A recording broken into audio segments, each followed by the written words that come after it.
এলালামের camp স্কুলের পক্ষ থেকে ভার্চুয়াল ক্লাসে তোমাদের সকলকে স্বাগত। আমি জিয়াউল মাহমুদ, সহকারী গণিত শিক্ষক। আজ আমি তোমাদের সপ্তম শ্রেণীর বিজ্ঞান বিষয় নিয়ে আলোচনা করব। তোমাদের যে লবণমাপা রয়েছে তাপমাত্রা সেই সম্পর্কে আজ আমি কি করব, আলোচনা করব। তোমরা যথেষ্ট মনোযোগ দেবে, আশা করি তোমরা আমার এই ভিডিও ক্লাসটি সহজে বুঝতে পারবে। তো চলো আলোচনা করা যাক। তাপ ও তাপমাত্রা আজকে আমি যে বিষয়ে আলোচনা করব তাপমাত্রা, তাপের একক, তাপমাত্রার একক, তাপমাত্রা পরিমাপের যন্ত্র, তাপমাত্রা পরিমাপের বিভিন্ন স্কেলের মধ্যে সম্পর্ক, তাপমাত্রার এককে স্কেলকে অন্য স্কেলে রূপান্তর। চলো শুরু করা যাক। প্রথমে তাপ হচ্ছে এক প্রকার শক্তি। তো দেখো এখানে বোর্ডে লেখা আছে তাপ এক প্রকার শক্তি যা কেবলমাত্র ত্বক দ্বারা ঠান্ডা বা গরমের অনুভূতি পাওয়া যায়। অর্থাৎ তাপ এক প্রকার শক্তি যেটা তুমি ত্বক দ্বারা কি করতে পারবে, অনুভব করতে পারবে যে আমার ঠান্ডা লাগছে না গরম লাগছে। বা তুমি যদি শীতল হও, যখন তুমি গরম কোনো স্থানে যাবে তখন তুমি বুঝতে পারবে যে আমার গরম লাগছে। অথবা গরম থেকে যখন তুমি কোনো শীতল স্থানে যাবে তখন তুমি বুঝতে পারবে যে তোমার কি লাগছে, ঠান্ডা লাগছে। তারপর আসো তাপমাত্রা।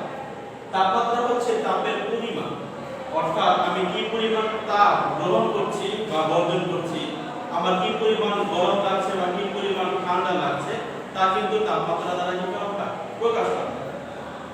সব কথায় বলতে গেলে তাপমাত্রা হচ্ছে তাপের অবস্থা। দেখো এখানে লেখা আছে তাপমাত্রা হচ্ছে তাপের পরিমাণ, অর্থাৎ তাপমাত্রা দ্বারা গরম বা ঠান্ডার পরিমাণ জানা যায়। তারপর আসো তাপের একক। আমি শুরুতে বলেছিলাম তাপ এক প্রকার শক্তি। সকল শক্তির একক হচ্ছে কি, জুল, এসআই দিয়ে একক। সেজন্য আমি লিখছি দেখো তাপের একক হচ্ছে কি, জুল। তাপের অন্য একক হচ্ছে ক্যালোরি, যেটা আগে ব্যবহার করা হতো, এখন ব্যবহার করা হয় না। তাই এটা আমি কি তোমাদের বোর্ডে লিখে দিয়েছি যে তাপের অন্য একক হচ্ছে ক্যালোরি। 1 ক্যালোরি সমান হচ্ছে 4.2 জুল। তার মানে তোমরা সহজেই বুঝতে পারছো এখানে ক্যালোরি এবং জুলের সাথে একটা সম্পর্ক রয়েছে। তারপর আসো তাপমাত্রা একক। তাপমাত্রার একক ডিগ্রি সেলসিয়াস বা কেলভিন বা ডিগ্রি ফারেনহাইট। এখানে কিন্তু তাপমাত্রা কি রয়েছে, একাধিক একক রয়েছে। আমরা বিভিন্ন ক্ষেত্রে বিভিন্ন একক ব্যবহার করি। যেমন দিনের তাপমাত্রার ক্ষেত্রে আমরা কিন্তু ব্যবহার করি ডিগ্রি সেলসিয়াস। তোমার শরীরের যে তাপমাত্রা, সেই শরীরের তাপমাত্রার ক্ষেত্রে আমরা কিন্তু ব্যবহার করি ডিগ্রি ফারেনহাইট। তোমার যখন জ্বর হয়, ডাক্তার যখন তোমার জ্বর পরিমাপ করে তখন কিন্তু বলে 102 ডিগ্রি জ্বর, 103 ডিগ্রি জ্বর। আসলে উনি যে ডিগ্রিটা বলছে সেই ডিগ্রির পর হবে ডিগ্রি ফারেনহাইট। তার মানে তোমার 102 ডিগ্রি ফারেনহাইট জ্বর হয়েছে। শরীরের তাপমাত্রা 102 ডিগ্রি ফারেনহাইট বা 103 ডিগ্রি ফারেনহাইট। একটি কথা জেনে রাখা ভালো, মানুষের শরীরের স্বাভাবিক তাপমাত্রা হচ্ছে 98.4 ডিগ্রি ফারেনহাইট। এই বিষয়ে বিস্তারিত তোমরা আর পরে জানবে। তারপর এই যে বললাম যে একাধিক রয়েছে, সেজন্য তাপমাত্রা পরিমাপের বিভিন্ন স্কেল, অর্থাৎ কি আমি বিভিন্ন স্কেল নিয়ে তোমাদের আলোচনায় আসব।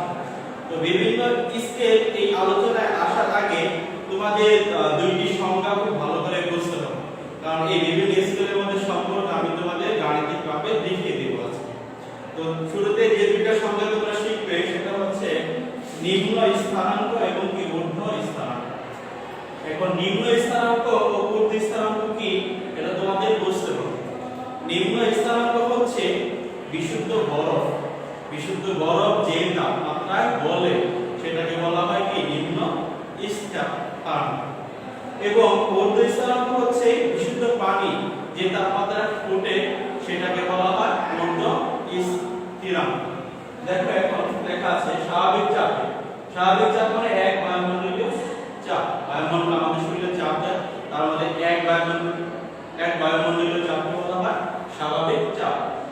তাহলে যে তাপমাত্রায় বিশুদ্ধ বরফ গলে তাকে বলা হয় নিম্ন স্থানাঙ্ক, এবং ঊর্ধ্ব স্থিরাঙ্ক হচ্ছে স্বাভাবিক চাপে অর্থাৎ এক বায়ুমণ্ডলীয় চাপে যে তাপমাত্রা বিশুদ্ধ পানি ফুটে বাষ্পে, বাষ্প মানে উপরিতল থেকে কিসে পরিণত হওয়া, তরল থেকে বায়বীয় পদার্থে পরিণত হওয়া, বাষ্পে পরিণত হয় তাকে বলা হয় ঊর্ধ্ব স্থিরাঙ্ক। তার মানে ডিগ্রি সেলসিয়াসে তোমরা বুঝতে পারবে যে নিম্ন স্থিরাঙ্ক হচ্ছে 0 ডিগ্রি সেলসিয়াস, মানে পানি 0 ডিগ্রি সেলসিয়াস তাপমাত্রায় কি হয়, তরলে পরিণত হয়, বরফ তরলে পরিণত হয় 0 ডিগ্রি সেলসিয়াস তাপমাত্রায়, এবং 100 ডিগ্রি সেলসিয়াস তাপমাত্রায় বিশুদ্ধ পানি বাষ্পে পরিণত হয়। এবার আসো তাপমাত্রা পরিমাপের বিভিন্ন স্কেলের মধ্যে সম্পর্ক, যেটা আমরা দেখব। আগে বলেছিলাম কেলভিন স্কেলে তাপমাত্রা পরিমাপের কি রয়েছে, একাধিক একক রয়েছে। তো আমরা তিনটি একক সম্পর্কে জানবো। স্কেল মানে পরিমাপ করার যে মানদণ্ড, সেটাকে স্কেল বলে। তো এখানে স্কেল তিন প্রকার স্কেল রয়েছে তাপমাত্রা পরিমাপের জন্য।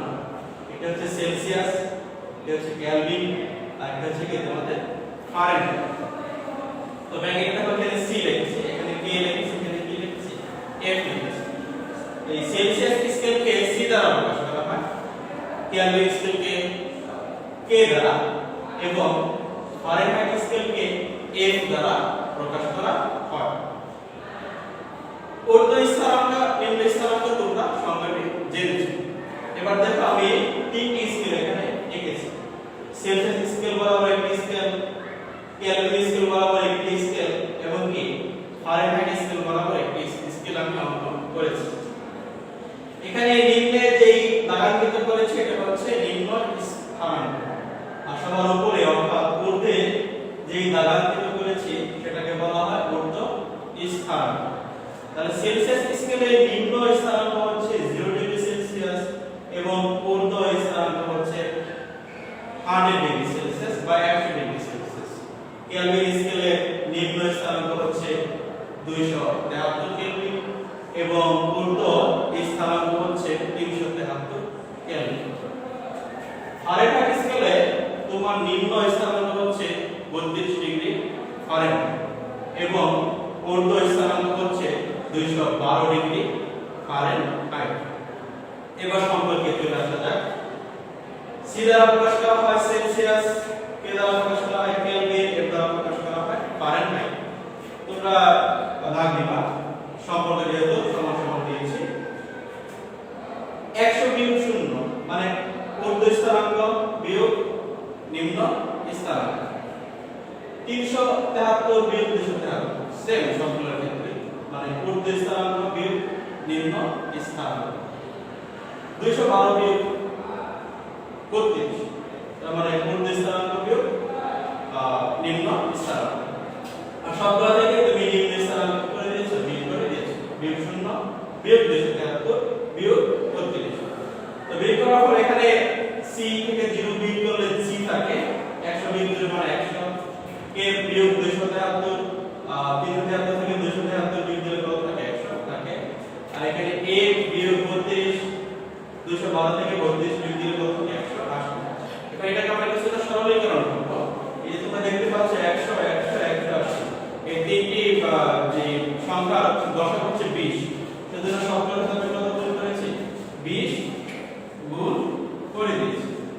20 গুণ করে দেব, আমরা কাটাকাটি করতে পারি, ভাগ করলে 100 কে 20 দ্বারা ভাগ করলে কত থাকে 5, 20 কে 100 দ্বারা 100 কে 20 দ্বারা ভাগ করলে থাকবে 5 এবং 180 কে 20 দ্বারা ভাগ করলে থাকবে কত 9। তার মানে তোমরা কি পাচ্ছ, c / 5 সমান সমান k বিয়োগ 273 / 5 এবং a বিয়োগ 32 / কত 9।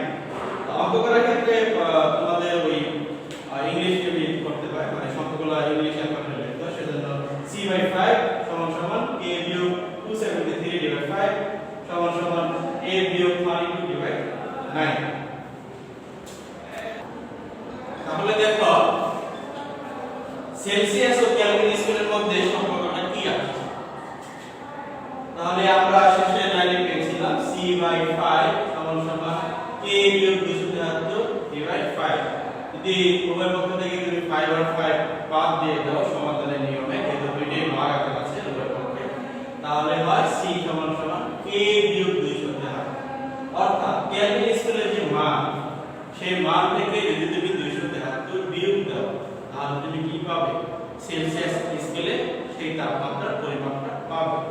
অথবা যদি 273 বাম পাশে দাও তাহলে কিন্তু c যোগ 273 সমান সমান k। অর্থাৎ সেলসিয়াস স্কেলের সাথে যদি তুমি 273 যোগ করো তাহলে তোমরা কি পাবে? কেলভিন স্কেলে সেই তাপমাত্রার পরিমাপটা পেয়ে যাবে। অন্যভাবে দেখো সেলসিয়াস আর ফারেনহাইট সম্পর্কটা যেভাবে ছিল শেষের লাইন থেকে আমরা কি লিখেছি? c/5 সমান সমান a বিয়োগ 32 ডিভাইড কত 9। আর যদি বলে না কেলভিন ও ফারেনহাইট এই সম্পর্কে আছে তোমরা তাহলে দেখতে পাবে a বিয়োগ 273 ডিভাইড 5 সমান সমান a বিয়োগ 32 ডিভাইড 9।